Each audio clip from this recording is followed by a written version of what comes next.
Now at 6. The death toll in the deadly building fire in Hong Kong now at 65.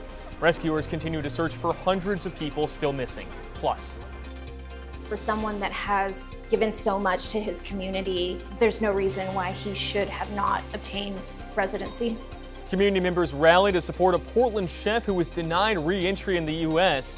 after he left for an immigration interview. And later, local leaders debunk rumors and misinformation that ICE plans to set up roadblocks on major highways. And AAA is expecting record travel this holiday weekend. The latest weather updates coming up on your 6 o'clock sunrise.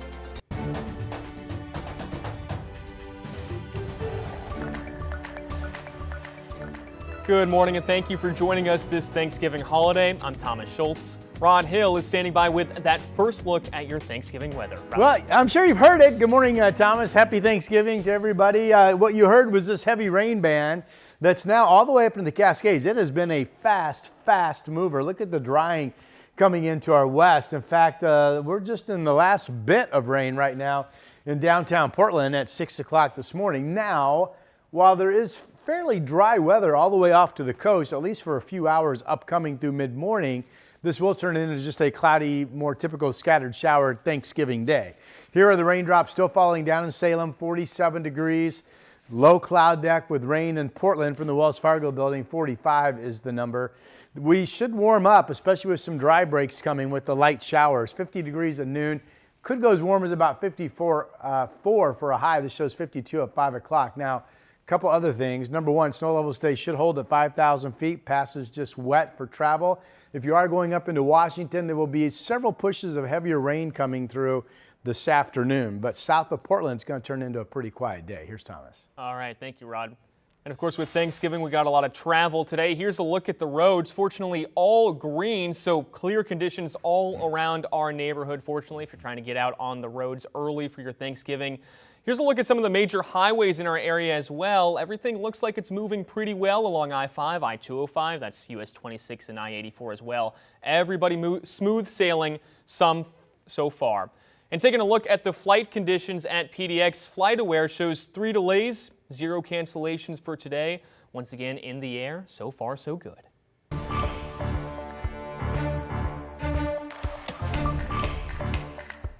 This heinous assault was an act of evil, an act of hatred, and an act of terror. It was a crime against our entire nation. That's President Donald Trump reflecting last night on a shooting that took place just blocks from the White House. Authorities say 2 National Guard members were shot. Both of them are now in critical condition. We've learned the suspected shooter most recently lived in Bellingham, Washington. That's along I-5 about 90 miles north of Seattle. NBC News reports the suspect is a 29-year-old Afghan national. His former landlord told the Associated Press the suspect lived in Bellingham with his wife and 5 children. Our sister station in Seattle knocked on doors in the neighborhood, but couldn't find anyone who knew him. Police say it all started when shots rang out Wednesday afternoon several blocks away from the White House. D.C.'s mayor described the shooting as a, quote, targeted attack, though investigators have not released any details on a motive yet. Video shows police giving CPR to one of the Guard members next to a shattered bus stop shelter. Officials say the Guard members fired back, hitting and wounding the suspect, who was then taken into custody. There were other National Guard members that were in the area. They heard the gunfire. They actually were able to intervene and to kind of hold down the suspect after he had been shot on the ground. According to NBC News, the suspect came to the U.S. in 2021 and was granted asylum this year. A relative said he served alongside U.S. Special Forces in Afghanistan and came through a Biden-era program that resettled tens of thousands of Afghans after the American military withdrew from the country. President Trump is now calling for the re-examination of all those refugees.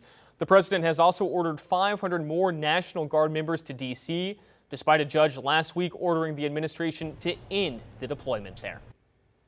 In an update, a judge has granted the Justice Department more time to respond to Oregon's lawsuit over deploying National Guard troops to Portland. The Justice Department now has until January 5th. A reminder, here's how things currently stand. The Ninth Circuit is temporarily allowing troops to remain under federal control while the government appeals a lower court ruling. U.S. Northern Command says 100 troops are still activated, with 100 others in the process of demobilization. Oregon State Police are debunking what appears to be misinformation on social media. OSP officials tell us there are no plans for ICE and federal agents to set up checkpoints on area highways this holiday weekend. State Representative Ricky Ruiz, whose district covers Gresham, says he sees a steady operations of ICE in the area. That's why rumors about ICE are stoking even more fear within his community. There hasn't been and there continues to be no verified or confirmed information regarding that. You see someone who's just posting pictures or social media posts. Obviously, it is not worth sharing because there's a lot of misinformation going around. Ruiz says his office will continue to look into the validity of these claims. Well, of course, it's one of the busiest travel days of the year. All across the country, people are making the trek to families and friends and all that Thanksgiving food. Jake Holter joins us live now. And Jake, how are those travel numbers looking this year?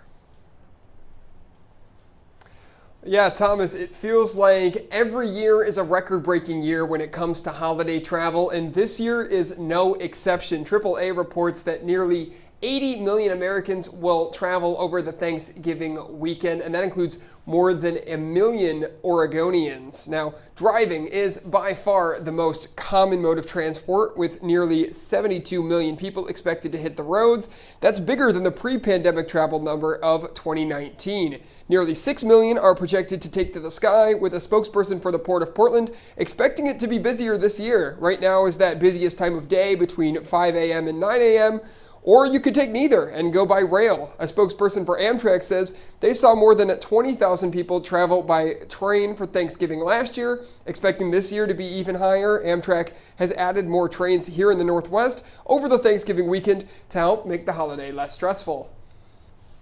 You don't want to be in traffic, especially during this winter weather. This is a safe place to come to get to where you need to go by train. I definitely do think it's better, because then I can just talk to all my family more, and it's just easier. We have more freedom. And while Amtrak says you don't have to get to the train station 2 hours early like you do if you're catching a flight, you do still want to leave yourself a little bit of wiggle room. They recommend getting there about a half hour before your train departs. Thomas? All right, good information. Thanks, Jake. And hey, if you are hitting the roads this holiday weekend, ODOT is reminding you to be careful of rocks on the road. Take a look at this. These photos show a Volkswagen-sized boulder along Oregon Route 86 in eastern Oregon yesterday. Crews working there to clear the debris. That's pretty impressive stuff, Rod. I don't know if that's something, you want to keep track of if you're going out that way. Yes, and a reminder that we get into these rainstorms this time of the year, you have an increased likelihood of getting some slides and some rock debris coming down. Luckily, as we understand, nobody was hit by that boulder or injured. Here's a look at what's going on right now. Pretty good rain band. It's been a fast mover. You probably, if you're a light sleeper, certainly heard this coming through. At the current time, it's already up into the Cascades, and we are now right on the back edge of the steady rain band into downtown Portland. If you look back to the west, here comes the latest imagery. It's really pretty dry all the way to the coast. So it looks like we get a bit of a dry break as we get rolling into mid-morning. This, just judging by the way everything looks on the camera and what the temperature is, it's 35. That's likely a mix of rain and snow falling at Timberline right now. We have a snow level today a little bit lower, but holding at 5,000 feet. That should lead to just wet Cascade passes during the day today, as we've been saying.